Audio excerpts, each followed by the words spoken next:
হে WhatsApp guys, কেমন আছো সবাই? আশা করি সবাই খুব ভালো আছো। র্যান্ডম ভিডিও চ্যানেলের ভিডিও এক্সপ্লেনেশন সিরিজে আজকের পর্বে আমরা কোরিয়ান একটা এপিক ফ্যান্টাসি সিনেমা সম্পর্কে জানতে চলেছি, যে সিনেমাটির নাম হচ্ছে the pirates the last royal treasure. যে সিনেমাটার অর্থ হচ্ছে সামুদ্রিক জলদস্যু কোন একটা বিশাল রাজ পরিবারের ধনরত্ন ওরা উদ্ধার করতে যাবে। তো যাই হোক, সিনেমাটি যখন আমি প্রথমে দেখেছিলাম আমি ভেবেছিলাম এটা হয়তো চাইনিজ কোনো সিনেমা, বাট পরে রিসার্চ করে দেখতে পাই এটা একটা সাউথ কোরিয়ান সিনেমা। এবং এই সিনেমাটির পরিচালকের নাম শুনলে তুমি পুরো অবাক হয়ে যাবে। এই সিনেমার পরিচালকের নাম হচ্ছে কিম জন উং। ওদের যে শত্রু দেশ নর্থ কোরিয়া, সেই নর্থ কোরিয়ার সরকারের নামে ওর নাম। আমি বুঝলাম না যে ওদের শত্রুদের দেশের নামে কিভাবে ওদের দেশে নাম রাখা হয়, বিষয়টা খুব উইয়ার্ড। তবে আমরা নর্থ কোরিয়ার সরকার কিম জং উনকে তো চিনি, চেহারা দেখতে পাচ্ছ ভুটকা বেটা, কিন্তু এই সিনেমার যে পরিচালক কিম জং উন সে কিন্তু খুবই হ্যান্ডসাম। রিকোয়েস্ট করবো তার চেহারাটা একবার দেখিয়ে দেওয়ার জন্য। তো বাড়তি কোনো কথা না বলে আমরা সরাসরি মূল ভিডিওতে যাবো। তবে তার আগে যদি কোনো কমার্শিয়াল বিজ্ঞাপন থাকে তুমি যেটা সেটা দেখতেও পারো, কিংবা চাইলে স্কিপ করেও যেতে পারো, একান্ত তোমার ব্যক্তিগত ব্যাপার। তবে বিজ্ঞাপন আমরা প্লে করে দিচ্ছি। হ্যালো বন্ধুরা, আজ আমরা এমন একটি অ্যাপ সম্পর্কে তোমাদের বলতে চাই যে অ্যাপটির অফিসিয়াল পার্টনার হচ্ছে পিএসজি। আর এখানে অনেকগুলো ম্যাচ খেলে ল্যাপটপ, আইফোন, স্মার্ট ওয়াচ ও আরও অনেক ক্যাশ প্রাইজ জেতার সুযোগ রয়েছে। আর এই অ্যাপটিতে সকল ধরনের লাইভ ম্যাচের রেজাল্ট দেখতে পারবে এবং এই ম্যাচের স্কোর অনুমান করে গেমও খেলতে পারবে, যেমন কোন টিম জিতবে, কোন টিম কত রান করবে, কে সর্বোচ্চ স্কোর করবে। এছাড়া বিভিন্ন ধরনের গেম রয়েছে, সেগুলো খেলেও ইনকাম করতে পারো। আর রেজিস্ট্রেশনের সময় আমাদের যে প্রোমো কোডটি রয়েছে রোনাল, এটা ব্যবহার করলে প্রথম ডিপোজিটে 26,000 টাকা পর্যন্ত বোনাস পেতে পারো। আর এই টাকা তুমি খুব সহজেই বিকাশ, ব্যাংক এবং অন্যান্য সহজ পদ্ধতির মাধ্যমে উঠাতে পারো। তো আর দেরি কিসের? ডেসক্রিপশনে প্রোমো কোড এবং পিন কমেন্টে প্রোমো কোড সহ সাইন আপ লিঙ্ক রয়েছে, সেটা ব্যবহার করো এবং ক্যাশ প্রাইজ জিতো। আর এখানে আরেকটা কথা মনে রেখো, আমরা যেই বিজ্ঞাপন দেই না কেন, অনলাইন থেকে টাকা আয় করা এত সহজ কোনো ব্যাপার নয়। তোমরা কোনো আর্থিক ক্ষতির সম্ভাবনা রয়েছে এমন কোনো ওয়েবসাইটে যাবে না। তো চলো এবার মূল ভিডিওতে চলে যাই। তো এই সিনেমার শুরুতে আমাদেরকে বলা হয় এই কাহিনী হচ্ছে আরো 200-300 বছর আগেকার, যখন আমাদের একটা কিংডম বা একটা রাজ্যকে দেখানো হয়, আর সেই রাজ্য জাপানের সাথে যুদ্ধে হেরে গিয়েছে। বুঝতেই পারছো কোরিয়ানরা জাপানিজদের তো খারাপ দেখাবে। তো এই কিংডমের রাজা যখন বুঝতে পারে যে আমি হেরে যাচ্ছি এবং আমার সব শেষ হয়ে যাবে, আমি মারা পড়বো, কিন্তু আমার স্বর্ণ আমি তোকে দেবো না, কুত্তা দেখা পাবো কিন্তু তোকে দেবো না। তো এর জন্য সে তার যে খাস লোকদের রয়েছে তাদের সবাইকে অর্ডার দেয় তার দেশে যত সোনা রয়েছে সব কোথাও চিরদিনের জন্য লুকিয়ে দেওয়ার জন্য। সে চায় না এই স্বর্ণ তার শত্রুদের হাতে পড়ুক, তাহলে আরো অনেক দেশ ধ্বংস করবে। তো যাই হোক, এর প্রায় 80 বছর পরের দৃশ্য আমাদের দেখানো হয়, যেখানে আমরা ছোট্ট একটা চাটান দেখতে পাই আর কি, সমুদ্রের মধ্যে, শিপ নয়। ওখানে কিছু কয়েদিরা ছিল আর ওদের অবস্থা খুবই খারাপ। অ্যাকচুয়ালি হয়েছে কি, ওরা হচ্ছে তোমার সামুদ্রিক ডাকাত ছিল। তো ওদেরকে পুলিশরা ধরে শাস্তি হিসেবে ওদেরকে এখানে মরে যাওয়ার জন্য ছেড়ে দেওয়া হয়েছে মাঝ সমুদ্রে। ওরাও বাঁচার আশা ছেড়ে দিয়েছে, কিন্তু ওদের ভাগ্য অত খারাপও ছিল না, কারণ পরিচালক তখন ওদের মায়া করে ওরা মারা যাওয়ার আগেই সেখানে অনেক বড় একটা সামুদ্রিক জাহাজ পাঠিয়ে দেয়। কিন্তু পরিচালকের মন আরো কত উদার এটা আমরা বুঝতে পারি যখন ওই নতুন যে জাহাজটা আসলো সেই জাহাজের ক্যাপ্টেনকে যখন দেখানো হয়। ভাই, এটা একটা মহাসুন্দরী মেয়ে ছিল, তার উপর আবার এই মেয়েটির মানুষের উপর দয়ামে অনেক বেশি। তো ওদেরকে দেখে অনেক মায়া হয়, এর জন্য কি তাদের সবাইকে নিজের জাহাজে তুলে নেয় এবং ওদেরকে অর্ডার দেয় আমার জাহাজে এখন থেকে কাজ করবে। তো যাই হোক, এভাবেই 3 মাস কেটে যায়। তো একদিন ওরা করে কি, মানে যাদেরকে বাঁচালো ওরা সাহস করে ওই মেয়ে ক্যাপ্টেনের কাছে গিয়ে বলে যে আমরাও কিন্তু আগে আপনার মতো জলদস্যু ছিলাম আর আমরা সামুদ্রিক জাহাজ লুট করতাম। তো তখন শিপের ক্যাপ্টেন বলে তা আমরা কি করি, আমরাও তো লুট করি, আমরাও তো পাইরেটস, কিন্তু আমরা শুধুমাত্র জাপানি জাহাজদেরই লুট করি। আর তখন ওই কয়েদিরা, মানে যারা বন্ধু ছিল তাদের যে লিডার ছিল, সে বলে আপনাদের ভুল তো একটাই, আমরা যেহেতু ডাকাত আমাদের সব জাহাজে লুট করতে হবে, কে কোরিয়ান কে চাইনিজ কে জাপানিজ এটা দেখা যাবে না। আর তখনই দূর থেকে ওরা একটা সামুদ্রিক জাহাজ দেখতে পায়, আর এটা একটা জাপানিজ জাহাজ ছিল। তো ব্যাটে বলে মেরে গিয়েছে, পাইরেটসরা সবাই খুব খুশি হয়। আর তখন ওই যে ধরা খেয়েছে ওই সর্দার বলে আমি অনেক ভালো তরলবাজ, আমি একাই জাহাজ লুটতে পারবো। আর এরপর সে জাপানিজ জাহাজে চলে যায়, বাট তারপর আমাদের মেয়ে ক্যাপ্টেনও তাকে সাহায্য করার জন্য যায়। তো এখানে জাপানিজ জাহাজের সিপাহীদের সাথে অনেক লড়াই হয়। ওরা দুজনে যেহেতু ভালো তরলবাজ ছিল, মানে মেয়েটা হচ্ছে বর্তমান জাহাজের ক্যাপ্টেন আর ওই ছেলেটাও তো এক সময়ের ক্যাপ্টেন ছিল। ওরা সকল মানুষকে বন্দী করে ফেলে। বাট তখন ওই শিপের যে ক্যাপ্টেন যারা হেরে গিয়েছে তাদের একজন লোক এসে বলে এই শিপে কোনো দামি জিনিস নেই, ইভেন আমাদের কাছে খাবারও নেই। তো এটা শুনে সবাই খুব হতাশ হয়ে যায়। আর তখন এই মেয়ে শিপের ক্যাপ্টেন জিজ্ঞাসা করে তাহলে তোমরা এত বড় জাহাজ আর এত লোকজন নিয়ে খাবার ছাড়াই কোথাও যাচ্ছ? আর ওই মুহূর্তে একটা বাচ্চা কাঁদতে কাঁদতে বলে আমরা গুপ্তধনের সন্ধানে বের হয়েছিলাম, কিন্তু আমরা রাস্তা ভুলে গিয়েছি। আর আমরা রাস্তা ভুলে কয়েক মাস ধরে সমুদ্রে খালি আবল তাবল ঘুরছি, আর এই কারণে আমাদের সকল খাবার শেষ হয়ে গেছে। তো গুপ্তধরের কথা শুনে শিপের ক্যাপ্টেন, মানে যে মেয়ে তাকে আমি শিপের ক্যাপ্টেন বলবো, আর যাকে বাঁচালো ওকে বলবো ডাকাতদের সর্দার। ওরা দুজন অনেক খুশি হয়, ওদের মনে লোভ চলে আসে, ওরা ওই গুপ্তধন পেতে চায়। তো এই জন্য ওরা বলে তোদের কাছে তাহলে যে গুপ্তধরের নকশা আছে ওটা আমাদের দিয়ে দে, আর ওটা নিয়ে ওরা ওদের শিপে ফেরত আসে। আর ওদের এখন লক্ষ্য যে কোনো মূল্য ওই গুপ্তধনের কাছে ওরা পৌঁছাতে চায়। আর এখানে লক্ষ্য 80 বছর আগে হয় ঘটনা সম্পর্কে জাপানিজ, কোরিয়ান, চাইনিজরা সবাই জানে যে কোরিয়ার সাবেক রাজা তার টনকে টন স্বর্ণ, তার টনকে টন ধনরত্ন কোন এক জায়গায় লুকিয়ে রেখে গিয়েছে। তো যাই হোক, ওদের সবার এখন লক্ষ্য একটাই, ওই গুপ্তধন খুঁজে ওরা বের করবে, সবাই ধনী হয়ে যাবে। তো এরপর ওরা নকশা ফলো করে দ্রুত সমুদ্রের একটা পাড়ে যায়, আর সেখানের একটা আইসল্যান্ড পায়, আর ওই আইসল্যান্ড ওরা অনেক গাছপালা পায়। আর তখন ডাকাতদের সর্দার ওপরে একটা বন গরু দেখতে পায়। তো ওরা সবাই অনেক ক্ষুধার্ত ছিল, আর সিদ্ধান্ত নেয় তারা বন গরু শিকার করবে, সবার খিদে মেটাবে। তো ডাকাতদের যে সর্দার ছিল সে করে কি, মেয়ে ক্যাপ্টেনকে ইমপ্রেস করার জন্য বলে ওঠে যে ওই বন গরুকে তো আমি একাই মারতে পারি। আর এই কথা বলে একাই সুড়ঙ্গের ভেতর ঢুকে যায়। কিন্তু তখনই পেছন থেকে অনেকগুলো বন গরু এসে ওর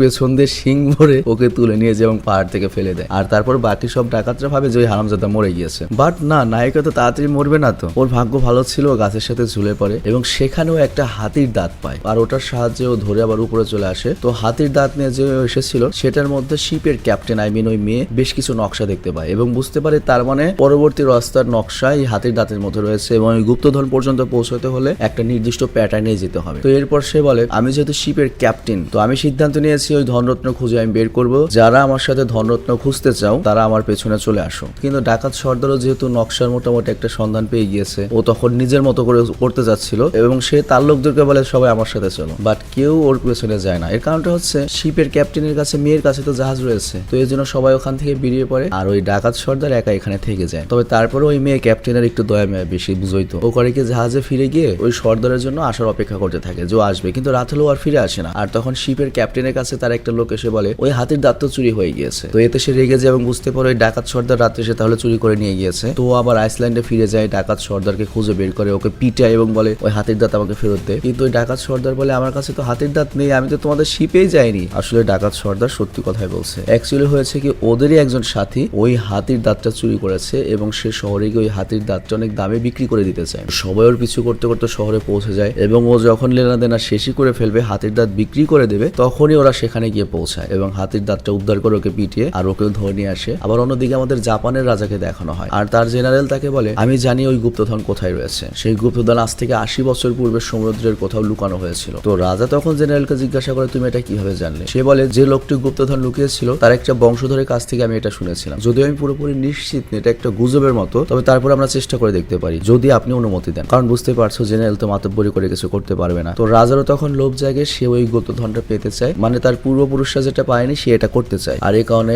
জেনারেলকে অর্ডার দেয় যা গুপ্তধন নিয়ে আয়। আর অন্যদিকে শিপের ক্যাপ্টেন, ডাকাতদের সর্দার আর বাকি সবাইকে দেখানো হয় ওদের কাছে এখন হাতির দাঁত রয়েছে। তো হাতির দাঁতের উপরে যা লেখা ছিল ওরা করে কি তা কাগজের মধ্যে রিপ্রিন্ট করে। তো ওরা এখন বুঝতে পারছিল না যে এখান থেকে ওদেরকে কোন দিকে যেতে হবে, কিন্তু ডাকাতদের সর্দার তখন বলে মনে হয় আমি ব্যাপারে হেল্প করতে পারবো, আমি তোমাদেরকে নিয়ে যেতে পারি। তো এরপর ওই ডাকাতদের সর্দার লিড নেয় এবং শিপ নিয়ে ওই দিকে যেতে থাকে। আর তারপর যখন সমুদ্রের মাঝামাঝিতে চলে আসে তখন ডাকাতদের সর্দার বলে এর পরের রাস্তাটি আমাদের সমুদ্রে ঝাঁপ দিয়ে বের হতে হবে। কিন্তু আমি এটার কোনো লজিক বুঝলাম না। না হয়তো বুঝেছি, কারণ হয়তো ডুব দিয়ে তারপরে তোমার ওই একটা গুহার মধ্যে ঢুকতে হবে, যে গুহাটা সমুদ্রের নিচে রয়েছে। তো এরপর তারা সমুদ্রে ঝাঁপ দেয় আর তারা সমুদ্রের নিচে গিয়ে গুহার অন্য প্রান্তে গিয়ে ওঠে, আর সেখানে অনেকগুলো গুহা ছিল। তো ডাকাতদের সর্দার তখন ক্যাপ্টেনকে বলে দেখো তুমি সবার ক্যাপ্টেন, এখন তুমি পরবর্তী রাস্তা বলে দাও কি হবে। মানে এখানে মেয়ে ক্যাপ্টেনকে অপমান করছিল। আর এখানে আরেকটা ব্যাপার বলি, এক বনে দুই বাঘ থাকতে পারে না, এরকম একটা কথা রয়েছে। দুইজনে যেহেতু ক্যাপ্টেন ওদের মধ্যে একটু খুনসুটি থাকে আর কি। আবার মেয়ে ক্যাপ্টেন ওই ডাকাত দলের সর্দারকে ফালাতে পারছে না, কারণ গুপ্তধন উদ্ধার করতে কাজে লাগতে পারে। তো যাই শিপের ক্যাপ্টেনকে যখন অপমান করেছে মেয়েকে, তখন তার একটা অনুগত লোকের একদমই ভালো লাগে না, আর এর জন্য সে করে কি ডাকাত দলের ক্যাপ্টেনের উপর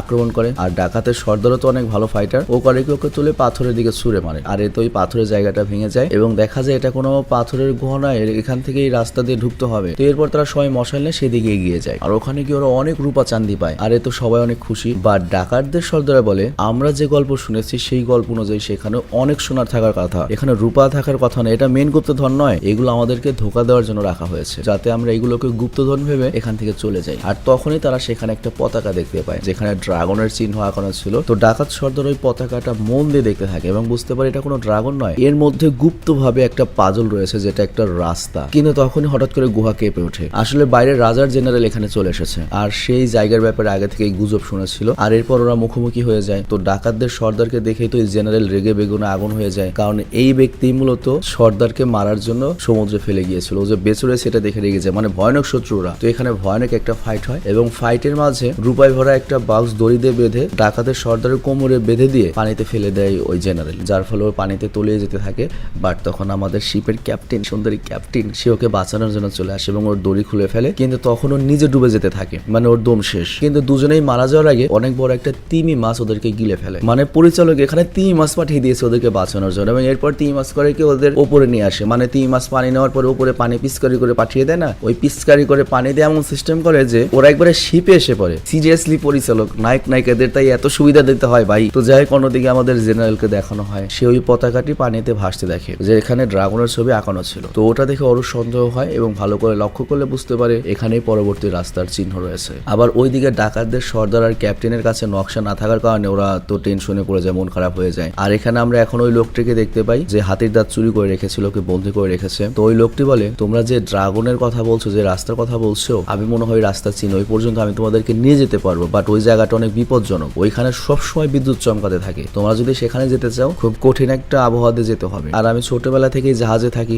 এবং দুই একটা মিশনে আমি অনেক পাইরেটসদের সাথে সম্পদ উদ্ধার করার জন্য গিয়েছিলাম, কিন্তু তারা কেউ সফল হয়নি। মনে হয় না তোমরাও সফল হবে, তবে তারপরে আমি এতটুকু করব, কিন্তু একটা শর্ত রয়েছে, আমাকে এই শিপের নতুন ক্যাপ্টেন বানাতে হবে। আমার ছোটবেলা থেকে স্বপ্ন আমি শিপের ক্যাপ্টেন হব। তো যেহেতু আর কোনো উপায় নেই, তো এই জন্য সবাই রাজি হয়ে যায় এবং ওই হারামজাদা জোকার নতুন ক্যাপ্টেন হয় এবং সে সবাইকে বলতে থাকে কোন দিকে যেতে হবে, কোন দিকে না যেতে হয়, মানে তেলাপোকায় পালে মাতবরি কি করি কি না করি, এরকম একটা সিস্টেম। আর এরপর আমাদের শিপের পুরনো ক্যাপ্টেনকে দেখানো হয়, আমাদের মেয়েকে, ওকে খাবার বানানোর কাজ দেওয়া হয়েছে। তো ও অনেক খারাপ খাবার বানায়, মানে বোঝো ও সারা জীবন রাজত্ব করেছে, আজকেও কামলা হয়ে গিয়েছে শুধুমাত্র ধন সম্পদের আশায়। তো ওর খাবার এত খারাপ হয়েছে যে কেউ খেতে পায় না। বা ডাকাতের সর্দার ওই মেয়ে ক্যাপ্টেনের খাবারও অনেক প্রশংসা করে এবং বলে আমি লাইফে এত মজার খাবার কখনোই খাইনি। অ্যাকচুয়ালি সর্দার আর কি মেয়েটিকে পটানোর চেষ্টা করে, অনেক পছন্দ করে। তো কয়েকদিন সফর করার পরে ফাইনাল ওরা সেই জায়গায় পৌঁছে যায় যেখানে গুপ্তধন রয়েছে, যেখানে অনেক জোরে জোরে বিদ্যুৎ চমকাচ্ছিল, আবহাওয়ার অবস্থা অনেক খারাপ এবং একটা বিদ্যুতের ঝটকা এসে ওদের জাহাজের উপর পড়ে আর সবাই তখন ভয় পেয়ে যায়। কিন্তু ওরা হার না মেনে সামনের দিকে এগিয়ে যেতে থাকে আর জেনারেলও তার শিপ নিয়ে সেখানে পৌঁছে যায়। আর সে জানতো এখন এখানে অনেক বাস পড়তে পারে, আর এর জন্য সে শিপের সাথে এমন একটা সিস্টেম করেছে, পাল লাগিয়ে একবারে পানি পর্যন্ত তোমার একটা তার দিয়ে দিয়েছে, মানে যত বজ্র পড়বে সব পানিতে চলে যাবে, শিপের ক্ষতি হবে না। তো যাই হোক, দুটো শিপে আইল্যান্ডে পৌঁছে যায় এবং সেখানকার পরিবেশ একদম ঠান্ডা। আর এই আইসল্যান্ড অনেক উঁচু উঁচু পাহাড় দেখা যায়, যেটার উপর কালো মেঘ রয়েছে এবং অনবরত বাস পড়ছে। তো ওদের সবার কাছে মনে হয় গুপ্তধন হয়তো ওখানেই থাকবে, কারণ ওখানে হয়তো মেটাল রয়েছে, এই জন্য বাসগুলো পড়ছে। তো এরপর পুরনো ক্যাপ্টেন আর ডাকাতদের সর্দার আলাদা হয়ে যায় সবার কাছ থেকে, আর টিমের বাকি সব অন্য জায়গায় ছিল। তো ডাকাতদের সর্দার পুরনো ক্যাপ্টেনকে বলে, মেয়েকে বলে, আমি দেখে আসছি, তুমি এখানেই থাকো, কারণ ওখানে যা বিপজ্জনক হতে পারে। চিন্তা করো কত চিন্তা। আর এদিকে আমরা দেখি নতুন শালা যে ক্যাপ্টেন হয়েছে, তেলাপোকায় পাইলে মাতবরি কি করি কি না করি, সবাইকে অদ্ভুত অদ্ভুত অর্ডার দিচ্ছিল। আর এতে সবাই অনেক বিরক্ত হয়ে যায় এবং এক পর্যায়ে রেগে ওকে মারার জন্য তাড়া করে। আর তারপর ও পাথরের নিচে লুকিয়ে পড়ে। আর তখন একটা পেঙ্গুইন আসে সামনে, আর পেঙ্গুইনের মুখে একটা সোনার বার ছিল। তো এটা দেখে ও তো শকড এবং সবাইকে ডাকে যে স্বর্ণ পেয়েছি, স্বর্ণ পেয়েছি। বাট বাকিরা যখন সেখানে আসে, পেঙ্গুইন ততক্ষণে সেখান থেকে চলে গিয়েছে। আর সবাই ভাবে এই পাগল শালায় মিথ্যা কথা বলছে, ওদের বকা বানাচ্ছে। তো এরপর ওরা করে কি, ক্যাপ্টেনকে যখন পানিতে ফেলে দেবে তার আগেই পেঙ্গুইন পেছনে চলে আসে এবং পেঙ্গুইনের মুখে সোনার বার ছিল। তো এটা দেখে সবাই খুশি হয়, তার মানে তারা সঠিক জায়গাতে এসেছে, তার মানে এই আইল্যান্ডে, এই দ্বীপে কোথাও গুপ্তধন রয়েছে। আর এইদিকে ডাকাতদের সর্দার যখন ওই পাহাড়ে পৌঁছায়, তখন দেখা যায় জেনারেল আগে থেকে তার লোকজন নিয়ে পৌঁছে গিয়েছে এবং তার সাথে আর অনেক সেনা রয়েছে। আর সব জায়গায় বাস পড়ার কারণে জেনারেলের অনেক সেনা এখানে মারা যায়। তো জেনারেল তখন দেখে যে একটা জায়গায় শুধুমাত্র বাস পড়ছে না, আর তখন সে তার সেনাদেরকে অর্ডার দেয় ওই জায়গাটা খোদাই করো। তো এরপর যখন ওরা ওই জায়গাটা খোদাই করে, একটা সিন্দুক পায় ওরা, যেটার মধ্যে ড্রাগনের মুখোশ ছিল। কিন্তু তখন ওদের মধ্যে একজন দেখতে পায় যে ডাকাতের যে সর্দার লুকিয়ে লুকিয়ে ওদেরকে দেখছে। তো তখনই ওরা কি তার উপর ওরা আক্রমণ করে এবং ডাকাতের সর্দারকে নিচে ফেলে দেয়। কিন্তু ডাকাতের সর্দার তখন করে ওই ড্রাগনের মুখোশ নিয়ে নেয় আর জেনারেলকে বলে, তুই যদি এই মুখোশ চাস তাহলে গুপ্তধনের রাস্তা তুই জানতে পারবি, কিন্তু তার আগে আমার সাথে তোর লড়তে হবে, এটা তোর সাথে আমার শেষ ফাইট হবে, হয় আমি বাঁচবো না তো তুই বাঁচবি। লাস্ট ডোর আমাকে হারিয়ে দিয়েছিলি, তুই আবার জান ভিক্ষা দিয়েছিলি, বাট এবার আমি লড়বো, আমি তোর জান ভিক্ষা দেবো না। জেনারেল রাজি হয়ে যায়, মানে 1 ভার্সেস 1 ফাইটে। এরপর দুজনের মধ্যে ফাইট শুরু হয়। আর অন্যদিকে আমাদের শিপের পুরনো ক্যাপ্টেনকে দেখানো হয় এবং আমরা দেখতে পাই ওদের শিপের উপরেও জেনারেলের লোকেরা আক্রমণ করেছে, জাপানিজ লোকেরা। তো তখন ওরা ওদের শিপ বাঁচানোর জন্য ওদের সাথে লড়াই করতে থাকে। আর এইদিকে নতুন ক্যাপ্টেন পেঙ্গুইনের পায়ে দড়ি বেঁধে দেয়, কিন্তু তখনই পেঙ্গুইন করে কি পানিতে লাফ দেয়, কিন্তু ক্যাপ্টেনও পানিতে পড়ে যেতে থাকে এবং পেঙ্গুইনকে পানির নিচ দিয়ে নিয়ে যেতে থাকে। মানে চিন্তা করো কি আজগুবি। তবে কাহিনী যতই আজগুবি হোক, কাহিনীটার ফিনিশিংটা অনেক সুন্দর করেছে। অনেক কিছু এখানে অসম্ভব দেখিয়েছে, মানে বুঝতেই পারছো এটা তো একটা ফ্যান্টাসি সিনেমা, কিন্তু ফিনিশিংটা ভালো দিয়েছে অনেক আর কি। তো যাই হোক, এদিকে আমাদের সর্দার আর জেনারেলকে দেখানো হয় তারা এক অপরের সাথে লড়ছিল। আর এই লড়াইয়ের মাঝে সর্দারের হাত থেকে মুখোশ ছুটে যায় আর ওটা ঢেউটা পাহাড় থেকে সোজা সমুদ্রে এসে পড়ে। আবার ওই যে নতুন ক্যাপ্টেন যাকে পেঙ্গুইন পানিতে নিয়ে এসেছে